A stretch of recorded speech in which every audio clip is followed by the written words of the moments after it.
So good afternoon, everyone. I'm Greg Florence. I'm a retired naval officer, current federal employee. And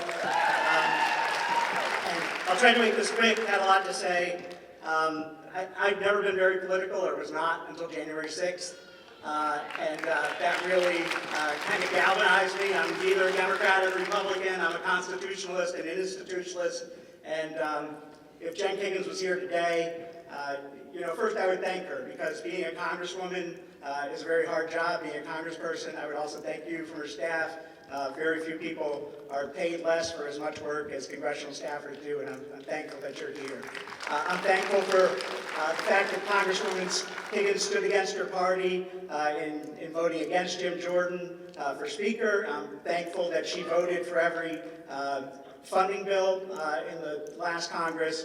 I'm thankful for her support of Ukraine. If she was here today, though, I would tell her some things. Like, I would tell her that her hypocrisy regarding the immigration, the fact that she promised that she would fix immigration and border security, and yet her first vote in Congress was to defund the IRS, an act that was going to raise the budget deficit by $110 billion over 10 years, even though she was also told us she was there to fight the deficit.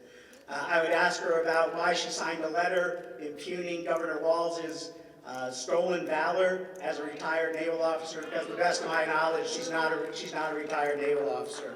I would ask her why she consistently used the deaths of service members in Afghanistan and Jordan to make political points on behalf of herself and her party.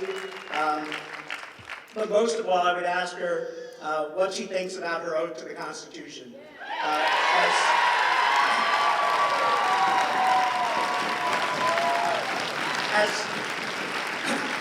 As former Congresswoman Adam Kinzinger so often says, a congressperson's oath is not to their constituents. It's not to me, it's not to any of you, it's not to their political party, it is to the Constitution of the United States of America. And there is nothing that is under more threat than the Constitution today. We have a party in power that is intent on destroying the institutions that have made this country great. We're firing people, and we're having, if you want to talk about deep state working in the federal government, we've had probationary employees fired. They get a letter from some office out of Washington, D.C., nameless, faceless, deep state bureaucrats in this administration who have told them that the reason they're being fired is because of their poor performance, when in fact, every single performance review they have had has been exemplary. And that is just wrong, and that is evil, and that cannot be stood for. Yet Jen Kiggans remains silent on that.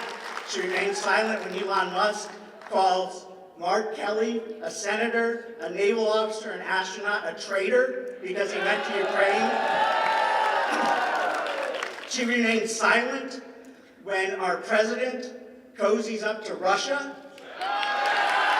When our president says that we should annex Canada, a country that has shed blood and treasure on our behalf and that has always been a friend to this country, I don't understand it. And so what I really wanted to say, in addition to asking Jen Kiggans all these questions, is also to say that we need to continue to speak out. If you read anything about, I'm a former naval intelligence officer, anything about how democracies fail and fall, it's because people let it happen. And it's just so amazing and wonderful that we were all here to speak out. We need to continue to do that.